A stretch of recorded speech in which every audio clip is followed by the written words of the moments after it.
ভাই, তুমি জানো আজ রাতে যদি তোমার মৃত্যু হয় তোমার প্রথম রাতটা কাটবে কেমন হবে? অন্ধকার কবরের ভেতরে একা, কেউ থাকবে না, শুধু তোমার আমল। রাশেদ নামের এক যুবক, বয়স মাত্র ২৪, নামাজ পড়ত না ঠিকমতো। মোবাইল, ফেসবুক, হারাম ভিডিও, গেম এই নিয়েই তার দিন শেষ। মা বারবার বলতো, বাবা নামাজটা পড়।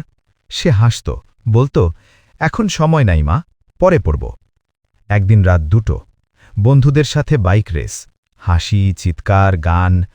হঠাৎ একটা ট্রাক, ১ সেকেন্ড, আর কিছুই নেই। চোখ খুলল, সব অন্ধকার, চারপাশে মাটি, শ্বাস নিতে পারছে না, হাত পা নড়ছে না। সে চিৎকার করল, মা, আল্লাহ, কেউ আছো?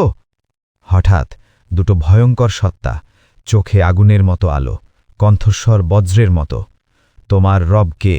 তোমার দিন কি? তোমার নবী কে?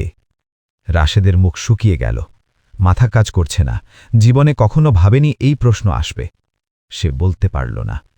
হঠাৎ কবর সংকুচিত হতে লাগল, মাটি শরীর ভেঙে দিচ্ছে, চিৎকার, কান্না, কিন্তু কোনো শব্দ বাইরে যাচ্ছে না। আগুনের মতো তাপ, সাপ বিছা কামড়াচ্ছে। সে কাঁদছে, আল্লাহ, আমাকে আরেকটা সুযোগ দাও, আমি নামাজ পড়ব, আমি হারাম ছাড়ব, আমি বদলে যাব। কিন্তু উত্তর আসে, সময় শেষ। হঠাৎ রাশেদের ঘুম ভেঙে গেল, পুরো শরীর ঘামে ভেজা। ফজরের আজান হচ্ছে।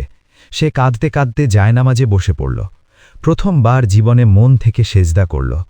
সে বুঝে গেল, এটা ছিল আল্লাহর পক্ষ থেকে সতর্কবার্তা।